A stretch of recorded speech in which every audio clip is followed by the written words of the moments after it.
بسم الله الرحمن الرحيم إنما وليكم الله ورسوله والذين آمنوا الذين يقيمون الصلاة ويؤتون الزكاة وهم راكعون.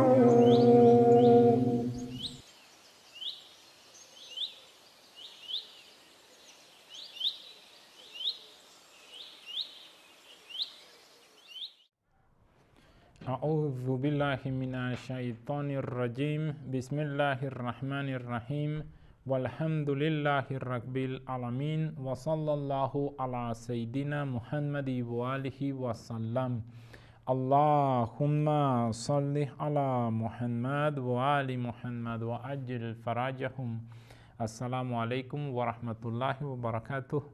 Que la paz y la misericordia del Creador de todo cuanto existe sea con todos ustedes, queridos hermanos y hermanas. En el día de hoy nos vamos a ocupar de un tema muy importante, de una sesión muy importante dentro de esto que tiene que ver con las señales de la fe y la incredulidad.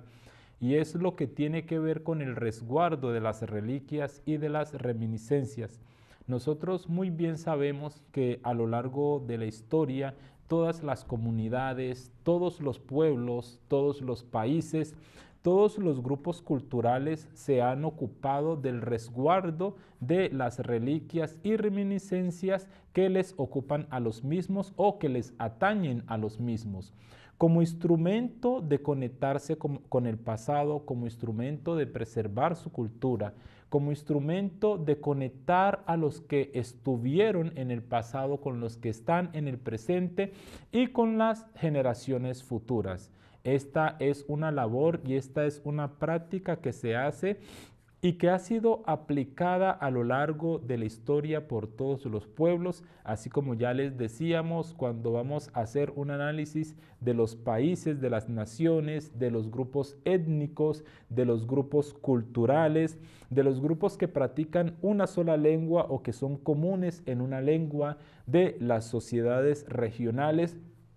Siempre hay un ejercicio por parte de estas comunidades, llámense religiosas también, o llámense políticas, o llámense culturales. Siempre hay un ejercicio de resguardar las reliquias y reminiscencias que les atañen a los mismos, como protección de su cultura, como conexión del presente con el pasado, como legado de sus antepasados y de todos aquellos que se sacrificaron y que forjaron lo que ellos ahora son. Este es un ejercicio que la lógica acepta y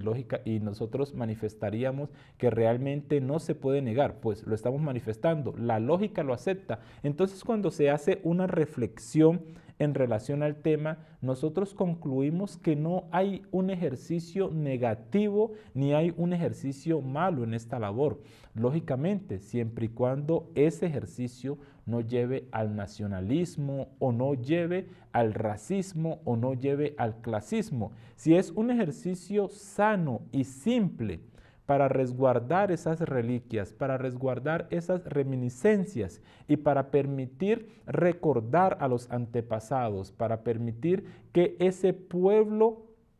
anterior se conecte con el pasado y también pensando en que en el que viene hacia futuro no se pierda de esa línea que indica sus orígenes. Si esto se hace de esta manera sana, la simple lógica indica de que es una acción correcta, de que es una acción buena. Como lo manifestaba uno de los grandes pensadores de América, el gran general haitiano Marcus Garvey. Él mismo manifestaba que un pueblo sin el conocimiento de su cultura, de sus orígenes y de su pasado es como un árbol sin raíces. Realmente un árbol sin raíces cuando viene una tempestad, y no necesitamos inclusive de una tempestad, simplemente de una fuerte brisa, este árbol puede caer. Entonces, que este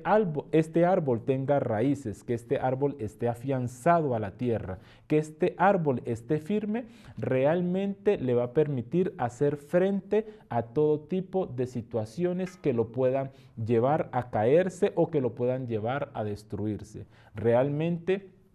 cuando este gran pensador hablaba de las raíces, se estaba refiriendo a todos esos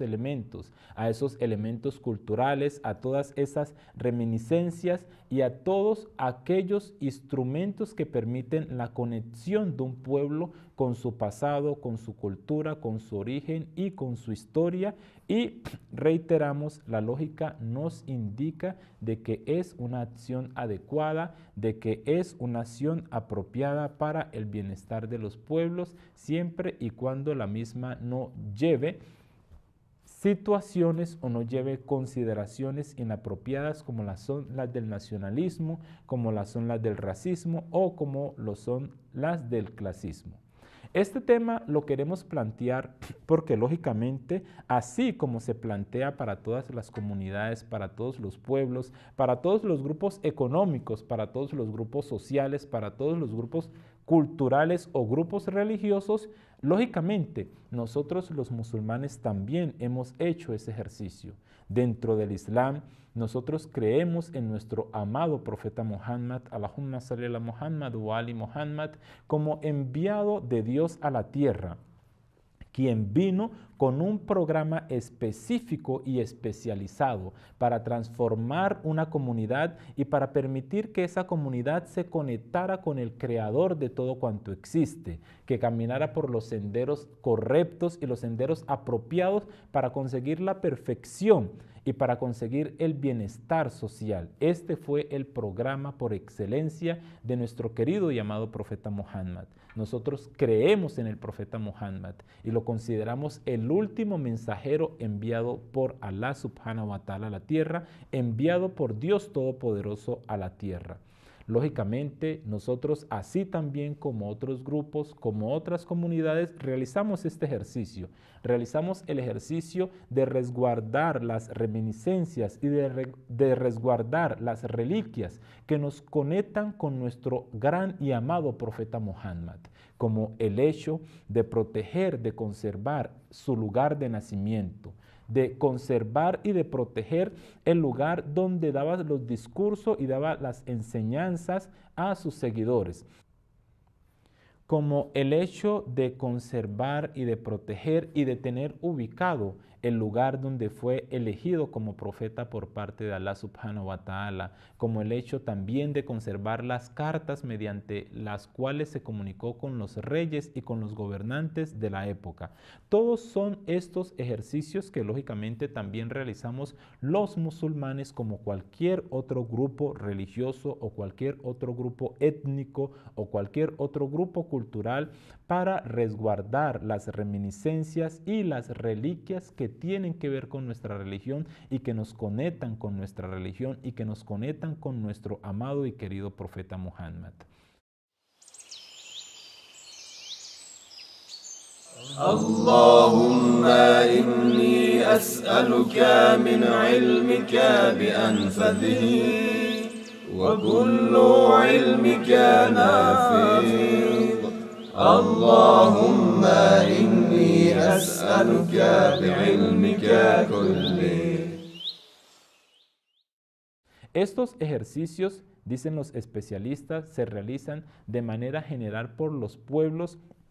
pues son elementos que ayudan a verificar la historia, que ayudan a confirmar la historia y ayudan a que la historia esté firme en el corazón de aquellos que la investigan y de aquellos que la estudian. Entonces nosotros los musulmanes, alhamdulillah, tenemos todos esos elementos y aparte del Sagrado Corán, aparte de los hadices, tenemos los elementos y los instrumentos que nos permiten decir y manifestar, sí, nuestro querido y amado profeta estuvo allí, se ocupó allí en ese lugar de su ejercicio. Hay elementos que nos muestran esta realidad y nos conectan con la verdad de este mensajero. Asimismo, como en otros pueblos, también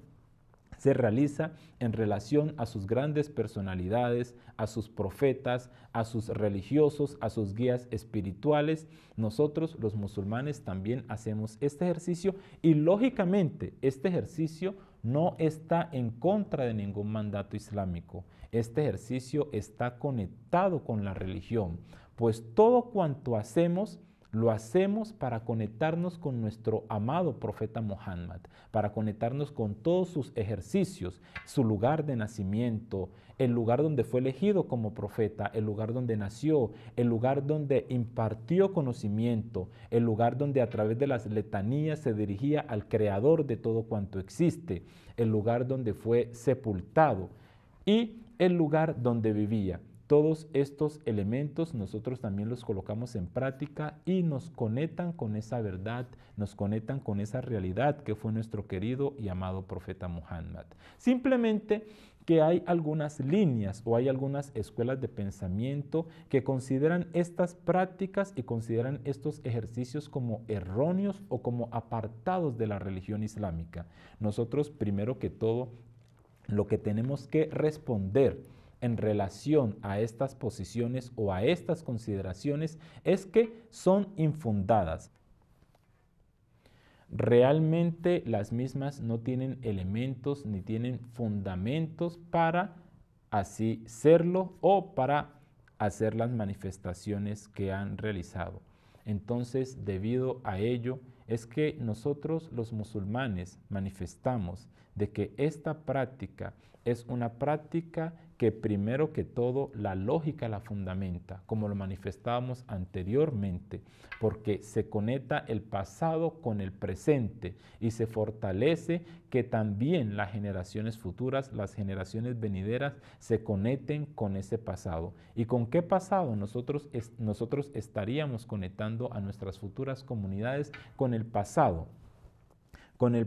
de nuestro querido y amado profeta Muhammad, sallallahu alayhi wa sallam, con ese profeta que trajo el mensaje de Allah subhanahu wa ta'ala a la tierra y que guió a la humanidad. Entonces no lo consideraríamos un ejercicio que esté apartado de la religión o que sea incorrecto. Muchos grupos, muchas personas hacen manifestaciones sin tener fundamento, sin tener elementos de base, inclusive sin tener conocimiento en relación a las prácticas, y toda práctica se considera errónea, toda práctica se considera inapropiada en relación al musulmán, y esto no es así. Primero que todo, porque ya lo manifestamos, la lógica nos manifiesta de que es una práctica correcta. Y segundo, lógicamente, así como siempre lo hemos hecho y lo hemos tenido como ejercicio dentro de nuestras charlas, lo fundamentamos a través del Sagrado Corán y los hadices. Cuando se hace lectura de algunos pasajes del Sagrado Corán, se entiende cómo Allah subhanahu wa ta'ala llama al creyente, llama a la humanidad a conservar, a proteger los lugares sagrados y no simple y específicamente las mezquitas, sino todo aquel lugar que Allah subhanahu wa ta'ala haya considerado especial y que Allah subhanahu wa ta'ala lo haya bendecido como lugar de adoración y de acercamiento a Él. Es ahí cuando nosotros encontramos en uno de los apartes del Sagrado Corán que Allah subhanahu wa ta'ala manifiesta: en casas en las que Dios permitió que sean erigidas y sea recordado su nombre, en las que le glorifican de mañana y al atardecer, hombres a quienes el comercio y la compraventa no les distrae del recuerdo de Dios, de realizar la oración y de dar el zakat, que temen un día en el cual se estremezcan los corazones y las miradas. Cuando se hace una exégesis de este aparte del Sagrado Corán, los exégetas manifiestan que cuando Allah subhanahu wa ta'ala se refiere a en las casas en las que Dios permitió que sean erigidas y sea recordado su nombre, se refiere a las casas de los profetas y de los enviados de Allah subhanahu wa ta'ala, de sus enviados, en las que le glorifican de mañana y al atardecer, que se glorifica a Allah subhanahu wa ta'ala. Se diferencia entre las mezquitas y estas casas. O sea que podríamos manifestar nosotros. Es permitido en estas casas, en estos lugares, realizar actos de protección, de conservación, para que los musulmanes visiten, para que los musulmanes se acerquen, para que los musulmanes los tengan como reliquias y como reminiscencias que conectan a los enviados con la comunidad y con los pueblos futuros.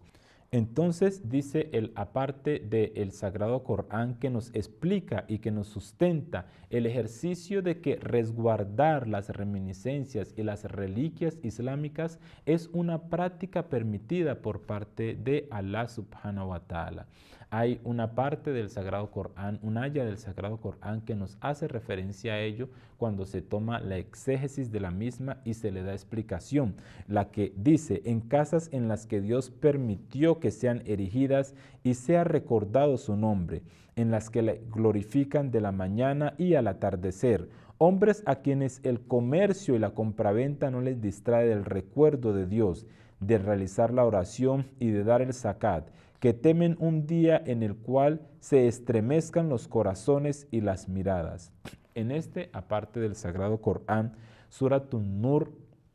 capítulo 36 y el versículo 36 y el versículo 37, Allah subhanahu wa ta'ala habla de casas. Estas casas en las explicaciones, en los tafsires, en las exégesis del Sagrado Corán, se manifiesta que Allah subhanahu wa ta'ala se refiere para la humanidad a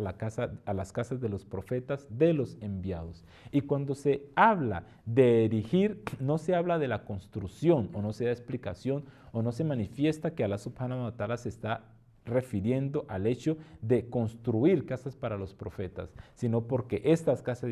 ya están construidas. Se está refiriendo al ejercicio de protegerlas, de cuidarlas como reliquias, como reminiscencias y de tenerlas como lugares sagrados para los musulmanes en los cuales los mismos pueden hacer ejercicios de adoración y de acercamiento al Creador de todo cuanto existe. Entonces, de esa misma manera, ahora el hecho de conservar o de construir mezquitas o de construir santuarios alrededor de las tumbas de los profetas, como reliquias, como reminiscencias de la comunidad islámica para el acercamiento al Creador de todo cuanto existe, para la conexión de ese pasado con el presente y con el futuro, lógicamente es un acto y es una acción permitida por el Sagrado Corán y que está sustentada en el mismo y que no hay ningún inconveniente para el creyente en realizarlo. Todo no se puede considerar como extravío sin tener fundamento, sin tener argumento en relación a ello. Triste y lastimosamente, los seres humanos somos muy dados a la tarea de confundir las situaciones. En muchas ocasiones se confunde la humildad con la humillación, o en muchas ocasiones también se confunde la dignidad con la arrogancia. Nosotros tenemos que saber distinguir los creyentes en relación a estas reminiscencias, en relación a estas reliquias. No realizan actos de adoración y no consideran que las mismas tienen un grado, llamémoslo así, dentro de la divinidad. Lógicamente sería todo ello una actitud ilógica. No, se consideran a las mismas como elemento que traen el recuerdo de esos siervos de Allah subhanahu wa ta'ala que estuvieron al servicio de su Señor y al servicio de la humanidad y que los conectan con los pueblos futuros, queridos hermanos y hermanas. No siendo más por hoy, nos despedimos de ustedes. Wa alaikum salam wa rahmatullahi wa barakatuh. يا كاشف النوايا يا عالم الخفايا اغفر لنا ذنوبنا وارفع البلايا